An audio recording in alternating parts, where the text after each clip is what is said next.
यहाँ चाहिँ सोशल भन्ने छैन त्यो भनेको यहाँबाट यसरी गर्ने होला नि। ओके, आज चाहिँ हामी गुरुत्व बल भन्ने च्याप्टर चाहिँ सुरु गर्छौं। विद्यार्थी भाइ बहिनीहरू सबैले ध्यान दिनु होला।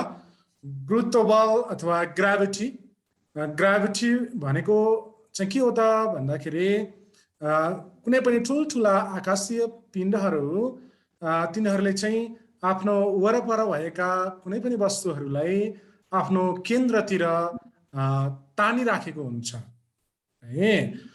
त्यो तान्ने बललाई नै हामी गुरुत्व बल भनेर भन्छौं। जस्तै हाम्रो पृथ्वीले कुनै पनि वस्तुलाई हैन आफ्नो वरपर भएको कुनै पनि वस्तुलाई आफ्नो केन्द्रतिर तानिरहेको हुन्छ, त्यसलाई हामी गुरुत्व बल भनेर भन्छौं। यहाँनिर फिगरमा पनि हेर्नुहोस्, एउटा मान्छे स्याउको बोट मुनि बसेर पढिरहेको थियो। स्याउ चाहिँ टाउकोमा खसेर हैन बुटाबाट टाउकोमा खस्यो अनि त्यसपछि त्यो चाहिँ तल गोल्डिँदै गएको छ हैन। र यहाँ स्याउ चाहिँ खस्नुको कारण के हो हैन, त्यसबाट हामी बुझ्न सक्छौं त्यो रुखबाट स्याउ झर्नुको कारण भनेको पनि यो गुरुत्व बल नै हो। किनभने रुखमा भएको स्याउलाई हाम्रो पृथ्वीले तान्यो, पृथ्वीले तानेपछि त्यो स्याउ चाहिँ झर्यो।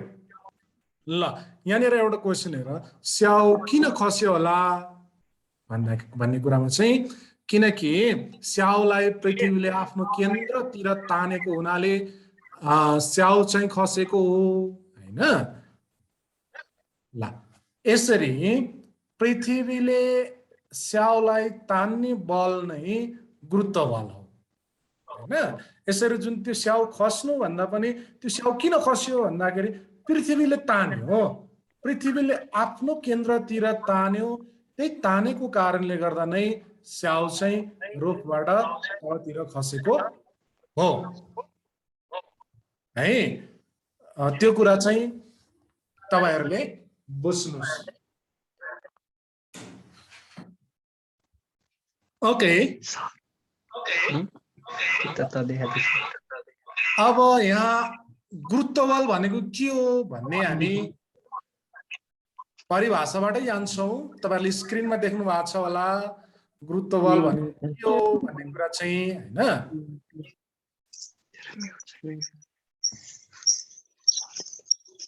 साउन्डमा डिस्टर्बेन्स आइरहेको छ भाइ बहिनीहरुको। तपाईहरुलाई मैले बारम्बार भनिरहेको छु आफ्नो आवाज म्युट गर्नु होला, थाहा नभएर पनि हुन सक्छ हैन। आवाज म्युट नगर्ने, त्यसो गर्दा साउन्ड डिस्टर्बेन्स भइरहेछ, त्यसमा सबैजनाले ख्याल गर्नु होला।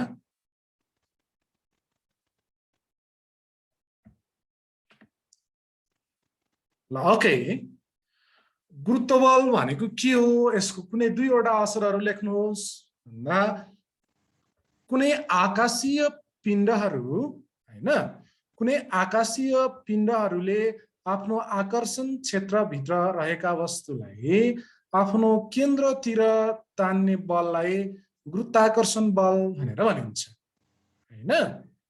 के त भन्दाखेरि गुरुत्वाकर्षण बल भनेको के त भन्दाखेरि कुनै पनि आकाशीय पिण्डले आफ्नो आकर्षण क्षेत्रभित्र रहेको कुनै पनि वस्तुलाई आफ्नो केन्द्रतिर तान्ने बललाई गुरुत्वाकर्षण बल भनिन्छ। जस्तै यहाँनिर पृथ्वीले यो रातो बललाई चाहिँ आफूतिरै तानिरहेछ, तलतिरै तानिरहेको छ हैन। हो, यो तान्नको लागि पृथ्वीले बल लगाएको छ, त्यो लगाएको बल नै गुरुत्व बल हो। यसका दुई असरहरू निम्न अनुसार छन् हैन। गुरुत्वाकर्षण बलले गर्दाखेरि कस्तो खालको असरहरू चाहिँ परिरहेको छ त हाम्रो दैनिक जीवनमा भन्दा गुरुत्वाकर्षण बलकै कारणले गर्दाखेरि पृथ्वीको वरिपरि वायुमण्डल रहेको छ। यो पृथ्वीको वरिपरि हावा चाहिँ अडिएर बस्नुको कारण गुरुत्व बलले गर्दा नै हो। यदि गुरुत्व बल हुन्थेन भने हाम्रो पृथ्वीको वरिपरि वायुमण्डल हुन्थेन, वायुमण्डलहरू यहाँबाट छुट्टिएर बाहिर जान्थे, हावा पाउन सक्थेनौं हामी, जीव जनावर बोट बिरुवाहरूको अस्तित्व नै रहन्थेन यहाँ हैन। यसरी गुरुत्व बलकै कारणले गर्दाखेरि पृथ्वीको वरिपरि चाहिँ वायुमण्डल रहेको छ। पृथ्वीको सतहमा विभिन्न वस्तुहरू अडिएर रहेका छन् है। यो पृथ्वीको सतहमा नै विभिन्न वस्तुहरू अडिएर रहेका, जस्तै घरहरू, हाम्रो घरहरू आज पनि त्यही, भोलि पनि त्यही, जहिले पनि त्यही, जुन दिनदेखि बनाएको हो होइन, जहिलेसम्म एकै ठाउँमा किन रहन्छन् त, अडिएर रहन्छन् त भन्दाखेरि त्यो घरलाई चाहिँ पृथ्वीको गुरुत्व बलले तानेको छ, हल्लिन दिँदैन त्यहाँबाट है। त्यो कारणले गर्दाखेरि विभिन्न वस्तुहरू चाहिँ पृथ्वीको सतहमा अडिएर रहेको हो। ल अर्को कुरा छ, गुरुत्व बलले कुन दिशामा कार्य गर्छ भन्दाखेरि गुरुत्व बलले पृथ्वी वा आकाशीय पिण्डको केन्द्रतिर कार्य गर्छ है। गुरुत्व बलले आफ्नो बल लगाउँदै गर्दा त्यो लगाएको बलको दिशा कतातिर हुन्छ भन्ने कुरामा चाहिँ पृथ्वीको केन्द्रतिर हुन्छ हैन। कहिलेकाहीँ फेरि आकाशीय पिण्डहरू पृथ्वी मात्रै नभएर चन्द्रमा हुन सक्छ, सूर्य हुन सक्छ, अन्य ग्रहहरू हुन सक्छन्, तिनको पनि गुरुत्व बल त हुन्छ नै हैन हो। त्यतिखेर चाहिँ गुरुत्व बलको दिशा भनेको पृथ्वी वा आकाशीय पिण्डको केन्द्रतिर हुन्छ। र गुरुत्व बल र गुरुत्वाकर्षण बीच कुनै दुईटा फरक लेख्नुहोस् भन्ने छ यहाँ। गुरुत्वाकर्षणको हेर्नुहोस् त, ब्रह्माण्डमा रहेको कुनै दुई पिण्डहरू बीच एकले अर्कोलाई आकर्षण गर्ने बल नै गुरुत्वाकर्षण बल हो। कुनै दुईटा वस्तु छ, त्यो दुईटा वस्तु मध्ये एउटाले अर्कोलाई तानिरहेछ भने त्यो गुरुत्वाकर्षण हो हैन। भने गुरुत्व बल भनेको चाहिँ के हो त फेरि भन्दा कुनै आकाशीय पिण्डले, जस्तै पृथ्वीले नै भनौँ न, कुनै आकाशीय पिण्डले आफ्नो आकर्षण क्षेत्रभित्र रहेको वस्तुलाई आफ्नो केन्द्रतिर तान्ने बललाई नै हामी गुरुत्व बल भनेर भनिन्छ। यो अब गुरुत्वाकर्षणतिर हेरौँ फेरि, गुरुत्वाकर्षण बल चाहिँ के कुरामा भर पर्छ त भन्दा यो वस्तुको पिण्ड र केन्द्रीय दूरीमा भर पर्छ भने गुरुत्व बल चाहिँ वस्तुको पिण्ड, जस्तै तपाईको एउटा सानो वस्तु लिनुस्, मानौ तपाईको एउटा तपाईको किचनमा भएको थाल लिनुस् हैन, अनि तपाईको रुममा भएको एउटा मानौ तपाईको बाकस लिनुस् हैन। त्यो बाकसलाई र तपाईको थालमा पृथ्वीले तान्दाखेरि कसलाई धेरै बल लगाउँछ त भन्दा बाकसलाई धेरै बल लगाउँछ। किन त भन्दाखेरि बाकसको पिण्ड धेरै छ। यसरी गुरुत्व बल भन्ने कुरा चाहिँ वस्तुको पिण्डमा पनि भर पर्छ र गुरुत्व प्रवेग जी मा पनि भर पर्दछ। ओके, अब यसै गरी अब हामी नयाँ च्याप्टरमा प्रवेश गर्छौं, नयाँ टपिक्समा। गुरुत्व प्रवेग भनेको के हो त हैन, गुरुत्व प्रवेग भनेको के होला है। अब हामीले यहाँभन्दा पहिला पनि केही चर्चा त गरेका हो, एक्सेलरेसन अथवा प्रवेग भनेको मात्रै हैन। प्रवेग भन्ने बेलामा के भनेथ्यो भने कुनै पनि वस्तुले एकाइ समयमा गतिमा परिवर्तन गर्छ भने त्यो गतिमा परिवर्तन भएकोलाई नै हामी प्रवेग भनेर भन्थ्यौं हैन। यहाँ चाहिँ अब हामी गुरुत्व प्रवेग भन्ने टपिक्सको बारेमा चर्चा गर्न गइरहेका छौं। यसको लागि चित्रमा पनि हेर्नुस्, अनि यतापट्टि मैले लेखेको कुरा बक्समा हेर्नुस्। फेरि चित्रमा हेर्दा प्रत्येक सेकेन्डमा खसालिएको बलको गतिमा परिवर्तन भएको छ। हेर्नुस् है, यो बल खसालेको यहाँ 0 सेकेन्ड, यो बल चाहिँ यहाँनिर आउँदा 1 सेकेन्ड लाग्यो, फेरि यहाँनिर आउँदा 2 सेकेन्ड लाग्यो, यहाँनिर आउँदा 3 सेकेन्ड लाग्यो, यहाँनिर आउँदा 4 सेकेन्ड लाग्यो है। त्यो बलले चाहिँ 1 सेकेन्डमा पार गरेको, 1 सेकेन्ड प्रत्येक सेकेन्डको जुन टाइमिङ चाहिँ त्यो पोजिसन कहाँ पुगेछ प्रत्येक सेकेन्डमा भन्ने देखाएको छ। र प्रत्येक सेकेन्डमा हेर्दाखेरि त्यो पार गरेको दूरी अलि टाढा टाढा देखिरहेछ। हेर त, यो सेकेन्डमा सुरुको सेकेन्डमा 9.8 मिटर पर सेकेन्ड मात्रै छ हैन यसको गति, अनि अर्को सेकेन्डमा दोस्रो सेकेन्डमा 19.6 मिटर पर सेकेन्ड छ गति, तेस्रो सेकेन्डमा 29.4 मिटर पर सेकेन्ड छ हैन। यसरी गतिमा बढिरहेछ, गतिमा परिवर्तन भइरहेछ। यो परिवर्तन के कारणले भएको होला हैन हामीले यदि एकदम उचाइबाट कुनै पनि वस्तुलाई खसाल्दाखेरि प्रत्येक सेकेन्डमा यसको गति चाहिँ बढ्दै गएको छ हैन गति चाहिँ परिवर्तन हुँदै गएको छ यो के कारणले गर्दा यस्तो भएको होला भन्ने छ तल हेर मैले यहाँनिर तल लेखेको छु पृथ्वीको गुरुत्व बलको कारणले किनभने पृथ्वीतिर खस्ने कुनै पनि वस्तुलाई पृथ्वीले त तान्छ यो त अघि हामीले पढ्यौं गुरुत्व बल भन्नेमा पढ्यौं पृथ्वीतिर खसिरहेको वस्तुलाई त पृथ्वीले तान्छ बल लगाएर तान्छ त्यो बल भनेको गुरुत्व बल हो यसरी पृथ्वीको गुरुत्व बलको कारणले नै उक्त खसालिएको बलको गति प्रत्येक सेकेन्डमा बढेको हो है प्रत्येक सेकेन्डमा गति बढ्नुको कारण चाहिँ के हो त हैन प्रत्येक सेकेन्डमा गति बढ्नुको कारण चाहिँ प्रत्येक सेकेन्डमा चाहिँ त्यो वस्तुको जुन गति छ त्यो गति बढ्दै जानुको कारण पछाडीको कारण भनेको के रहेछ भन्दा गुरुत्व बल यो चाहिँ नबिर्सनुस् है तपाईहरु म फेरि रिपिट गरे कुनै पनि वस्तु स्वतन्त्रपूर्वक खसिरहेछ भने त्यो खसिरहेको वस्तुको गति प्रत्येक सेकेन्डमा गति चाहिँ बढिरहेको हुन्छ बढ्दै जान्छ त्यो बढ्दै जानुको कारण के रहेछ त भन्दा गुरुत्व बलको कारणले गर्दाखेरि पृथ्वीको गुरुत्व बलको कारणले गर्दा त्यस्तो भएको रहेछ है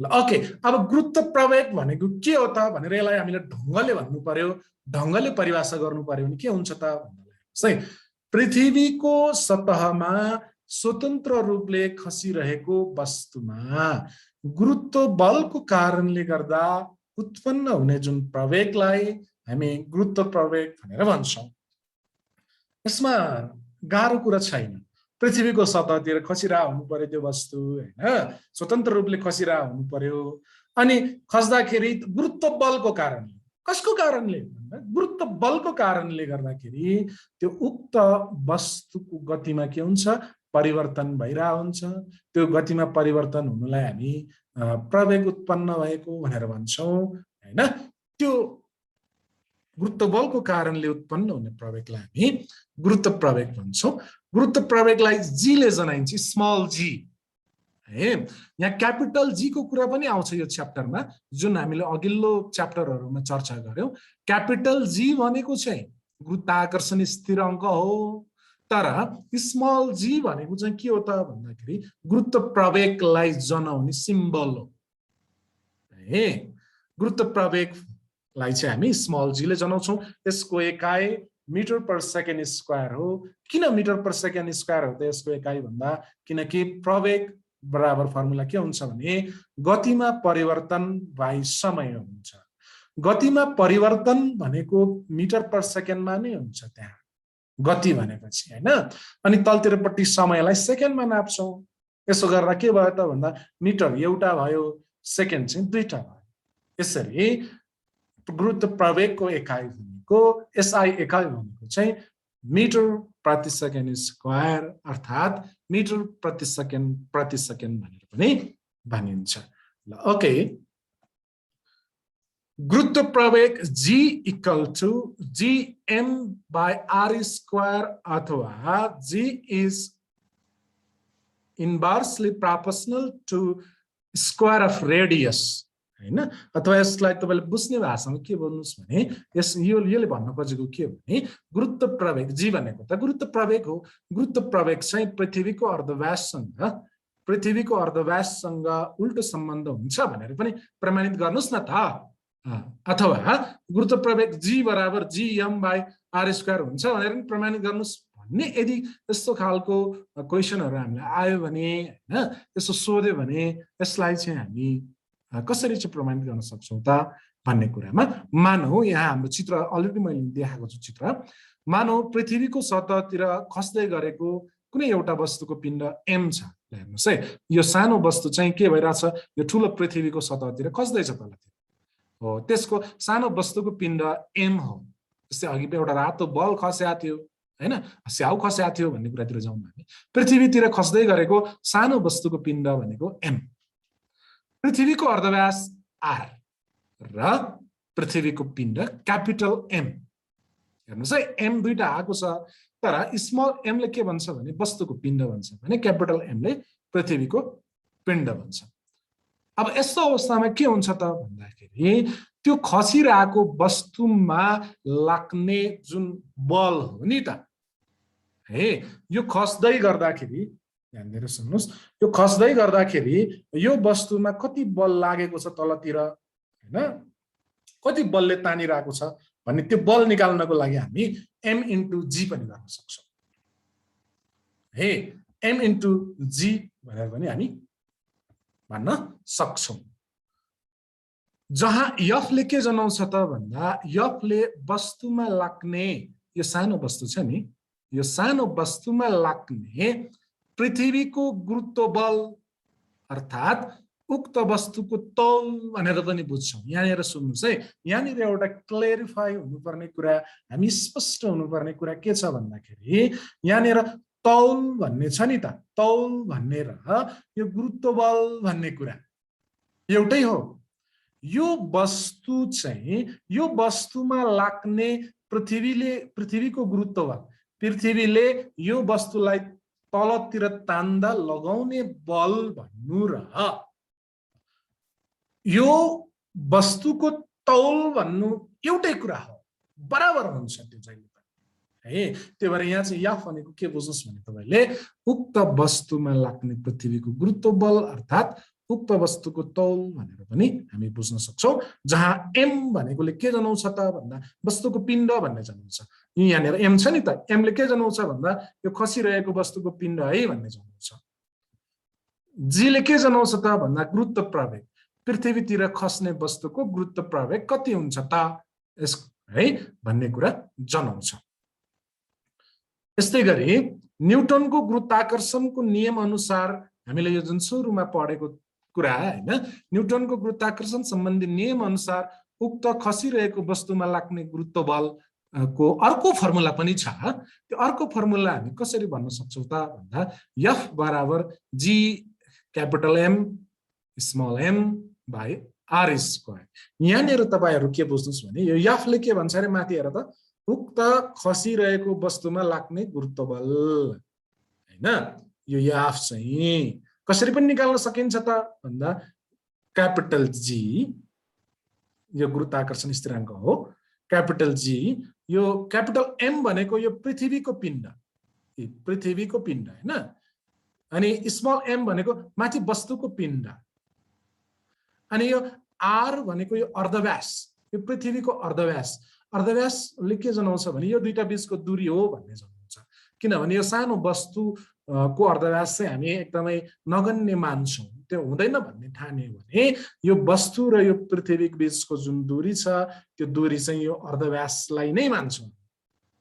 यो दुईटा बीचको दूरी कति रे भन्यो भने यो दुईटा बीचको दूरी चाहिँ यो पृथ्वीको अर्धव्यासलाई नै मान्ने भनेर भन्छौं हामी हैन। त्यस्तो अवस्थामा दूरी चाहिँ r नै भयो, r स्क्वायर। यसरी माथिको एउटा समीकरण यो बल भन्नु र तलको बल भन्नु त एउटै हो, एउटै कुरा हो हैन। समीकरण i र i लाई बराबर गर्दाखेरि माथि भनेको f बराबर पनि mg थियो, त्यही भएर हामी तल mg लेख्यौं। यो mg र अब यो g m capital M small m by r square चाहिँ बराबर हो, किनभने यो f र माथिको f बराबर हो भनेपछि यहाँको mg र यहाँको g capital M small m by r square चाहिँ बराबर हुन्छन् भनेर यो समीकरण i र समीकरण i बाट लिएको कुरा भयो। अथवा के हुन्छ त भन्दाखेरि यो स्मल m भनेको पनि यही वस्तुको पिण्ड हो, माथिको स्मल m भनेको पनि यही वस्तुको पिण्ड हो हैन। हेर्नु न, यो स्मल m र यताको स्मल m भनेको त एउटै हो नि त, जुन भनेको यो वस्तुको पिण्ड हो। त्यो भएको हुनाले त्यो दुईटा बराबर हुने हुनाले हामी त्यो दुईटालाई काटिदिन्छौं, त्यो दुईटालाई हटाइदिन्छौं। काटेपछि बाँकी के भयो त भन्दा g equal to g capital M by R square चाहिँ भयो, जुन हामीलाई गुरुत्व प्रवेग निकाल्ने फर्मुला पनि हो। गुरुत्व प्रवेग निकाल्ने बेलामा G equal to GM by R square भन्ने चाहिँ यसरी हामीलाई गुरुत्व प्रवेग निकाल्ने फर्मुला चाहिँ हामीलाई थाहा भयो।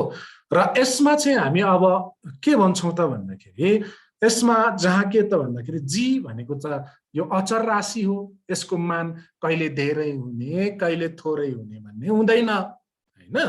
अनि अर्को यो M भनेको त पृथ्वीको पिण्ड हो हैन। पृथ्वीको पिण्ड पनि कहिले धेरै हुने कहिले थोरै हुने हुँदैन, कहिले पनि एउटै हुन्छ।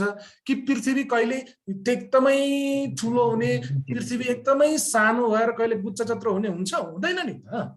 पृथ्वीको पिण्ड त जहिले पनि त्यति नै हुन्छ, थपघट त हुँदैन हो। यसरी थपघट नहुने राशिहरूलाई हामी अचल राशि भन्छौँ। र यो अचल राशिहरूले चाहिँ यो गुरुत्व प्रवेगलाई खासै असर चाहिँ गर्दैन। त्यो भएको हुनाले क्यापिटल जी र क्यापिटल एम चाहिँ अचल राशि हुन्। अब बाँकी चाहिँ के भयो त, यो जी र एम पनि अचल राशि भनिसके पछाडि जी इन्भर्सले प्रोपोर्सनल हैन, जी चाहिँ उल्टो सम्बन्ध हुँदो रहेछ केसँग भन्दा अर्धव्याससँग हैन।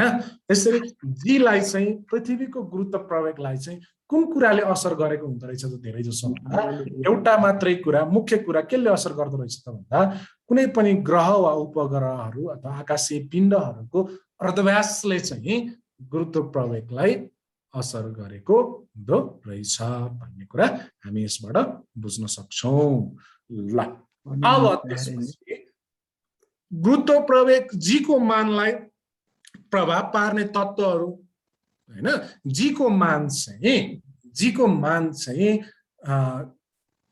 के कारणले गर्दाखेरि धेरै र थोरै हुन्छ त भन्ने कुरामा ल एक नम्बरमा हेर्नुहोस्, यहाँनिर हेर्नुहोस् पृथ्वीको अर्धव्यास। अहिले भर्खरै हामीले भनेको होइन त जी को मानलाई केले असर गर्छ भन्दै गर्दाखेरि जी को मान चाहिँ अर्धव्याससँग चाहिँ भर पर्छ है।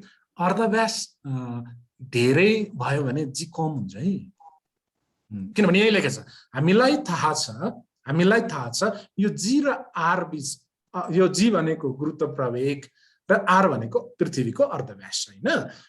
यो गुरुत्व प्रवेग र अर्धव्यास बीच उल्टो सम्बन्ध हुन्छ है भनेको 1/, गरेर लेख्यौं भने यसलाई उल्टो सम्बन्ध हुन्छ है। उल्टो भने के त, अर्धव्यास बढ्यो भने गुरुत्व प्रवेग घट्छ, त्यसलाई भने उल्टो हो, एउटा बढ्दा अर्को घटिदिन्छ हो। यसरी पृथ्वी गोलो नभई, त्यहाँ लेखेको कुरा हेर्नुहोस्, पृथ्वी गोलो नभई थेप्चो खालको छ। ल हेर्नुहोस् चित्रमा, पृथ्वी गोलो छैन हैन, थेप्चो खालको छ, जसले गर्दाखेरि ध्रुवीय अर्धव्यास भनेको रेडियस अफ पोल, यहाँनिर हेर्नुहोस् त तपाईँ अलिक क्लियर हुनुहोस् यसमा, यो आरपी भनेको छ नि हैन, यो आरपी भनेको चाहिँ के हो त भन्दाखेरि ध्रुवीय अर्धव्यास, रेडियस अफ पोल भन्छ के यसलाई है। यो ध्रुवीय अर्धव्यास कम छ अरे हो र, यहाँनिरको रेखा चाहिँ एकदमै कम छ हो हैन। यो भूमध्य रेखा यहाँनिरको अर्धव्यास भन्दा यो अर्धव्यास भन्दाखेरि यो ध्रुवीय क्षेत्रको अर्धव्यास कम छ अरे र भूमध्य रेखीय अर्धव्यास बढी छ। यो भनेको रेडियस अर्थात radius of pole is lesser than radius of equator. Radius of pole हैन, पोलको चाहिँ ध्रुवको चाहिँ रेडियस चाहिँ कम छ के को भन्दा, भूमध्य रेखाको अर्धव्यास भन्दा।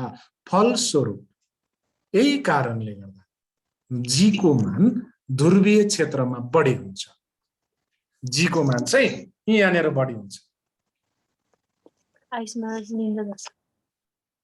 जी को मान चाहिँ ध्रुवीय क्षेत्रमा बढी हुन्छ र मध्यरेखीय क्षेत्रमा कम हुन्छ है।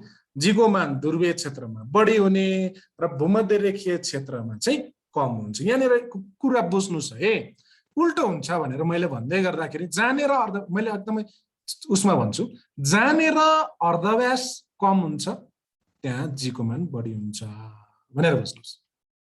अनि अर्को कुरा, जहाँनिर अर्धव्यास धेरै हुन्छ त्यहाँ जी को मान कम हुन्छ भनेर बुझ्नुस् है। वस्तुको तौल W बराबर mg हुन्छ। कुनै पनि वस्तुको तौल लिनु पर्यो भने त्यो फर्मुला भनेको mg हुन्छ है। त्यसैले जहाँ जी को मान बढी हुन्छ नि त्यहाँ वस्तुको तौल पनि बढी हुन्छ। तौलको कुरा, किनभने W तौल निकाल्नलाई त हामीले m र g गुणन गर्नुपर्छ। जी को मान नै बढी भइसके पछाडि तौल त बढिहाल्छ। कहिलेकाहीँ यो रिलेटेड गरेर क्वेसनहरु हामीलाई सोध्न सक्छ। अर्को कुरा हेर, पृथ्वीको सतहदेखिको उचाइ, पृथ्वीको सतहदेखि माथि, जस्तै यहाँनिर चित्रमा तपाई यो क्यू भन्ने ठाउँको हेर्नुस् है। क्यू भन्ने ठाउँ पृथ्वीको सतह भनेपछि यो पी भन्ने ठाउँ हो। पी भन्ने ठाउँ हे, अनि यहाँबाट माथि अग्लो उचाइमा गयो, सगरमाथाको टुप्पो भन्दा नि माथि गयो हैन। एकदमै अग्लो ठाउँमा क्यू भन्ने ठाउँमा कुनै पनि वस्तु छ भने त्यो वस्तुमा पर्ने गुरुत्व प्रवेग चाहिँ कति हुन्छ, धेरै हुन्छ कि थोरै हुन्छ भन्ने कुरामा क्लेरिफाई हुनलाई यहाँनिर सुन्नुस्। पृथ्वीको सतहदेखिको उचाइ, पृथ्वीको सतहदेखि उचाइ बढ्दै जाँदा गुरुत्व प्रवेगको मान पनि बढ्दै जान्छ। सरी, गुरुत्व प्रवेगको मान पनि घट्दै जान्छ। जति उचाइ बढ्दै जान्छ, जति अग्लो अग्लो अग्लो ठाउँमा जान्छौ नि, जी को मान कम हुँदै जान्छ के। जी को मान चाहिँ घट्दै जान्छ, कम कम कम कम कम हुँदै जान्छ भनेको। अब यहाँनिर तपाईले के पनि बुझ्नुस् भने, जस्तै तपाई जोमसोम बजारमा भन्दा, जोमसोम बजारमा भन्दा जोमसोमको माथि याराजु भ्यू पोइन्टमा जी को मान कम हुने भयो। यहाँ त त्यही भने नि त, सतहबाट जति माथि माथि माथि माथि माथि जान्छ त्यति नै जी को मान पनि कम हुँदै कम हुँदै कम हुँदै जान्छ भन्ने कुरा चाहिँ हो हैन। यसरी निश्चित उचाइमा वस्तुमा लाग्ने गुरुत्व बल, जस्तै यहाँ क्यू भन्ने ठाउँमा चाहिँ गुरुत्व प्रवेग कति हुन्छ भनेर निकाल्नु पर्यो भने जी ड्यास, किन जी ड्यास गरेको होला भन्दा, जी भन्यो भने त यो सतहमाको भन्ने बुझिन्छ, यो सतहमाको पृथ्वीकै तल भुइँमाको भन्ने बुझिन्छ हैन। त त्यहाँ भुइँबाट पनि माथि उचाइमा गएको नि त, उचाइमा गएपछि त त्यो जमिनको सतहमा भन्दाखेरि त माथि उचाइमा पक्कै पनि जी त फरक हुन्छ। त्यो फरक बनाउनु पर्ने भएको हुनाले हामीले गुरुत्व प्रवेग जी ड्यास मानेको। जी ड्यास इक्वल टु के हुन्छ त, जी पृथ्वीको पिण्ड capital M by R plus H. अर्धव्यासमा पनि यो आर मा के गर्नु पर्यो, यहाँ निश्चित उचाइमा पनि छ कि छैन, उचाइ पनि छ नि त, त्यही भएर आर प्लस एच को होल स्क्वायर गरेको हो। अर्थात् यसलाई हामी यदि हामीलाई जी सतहमाको गुरुत्व प्रवेग दिएको रहेछ भने र अर्धव्यास दिएको र उचाइ दिएको बेलामा चाहिँ हामी यो फर्मुला पनि युज गर्न सक्छौँ। G dash equal to R R R by R plus H को होल स्क्वायर इन्टु जी भनेर पनि हामी गर्न सक्छौँ। र अर्को कुरा, गुरुत्व प्रवेग जी को मानलाई प्रभाव पार्ने तत्त्वहरू पृथ्वीको सतहदेखिको गहिराई। हामी जति भित्र भित्र भित्र जान्छौँ पृथ्वीको सतहबाट, जति गहिराईमा जान्छौँ, गहिराईमा जाँदा पनि गुरुत्व प्रवेगको मान घट्दै जान्छ, कम हुँदै जान्छ है। यो पृथ्वीको जमिन छ नि त, जमिनको सतह छ नि, त्यहाँबाट हामी अझ भित्र भित्र पुग्यौं। भित्र पुग्दाखेरि हैन, जस्तै जमिनै खोतलेर भित्र जाने भन्ने अर्थ बुझ्नुस् नि त है। जमिन नै खोतलेर तल तल तल तल जाने हो भने जी को मान चाहिँ कम कम कम हुँदै जान्छ है। किनभने कम हुँदै जानुको कारण के हो भन्दाखेरि, यसो हामीलाई त लाग्छ नि, ओहो कम हुँदै जाँदाखेरि त अर्धव्यास कम हुँदै जान्छ नि त, त्यहाँ त गुरुत्व प्रवेगको मान त झन् बढ्नु पर्ने हो भन्ने लाग्छ।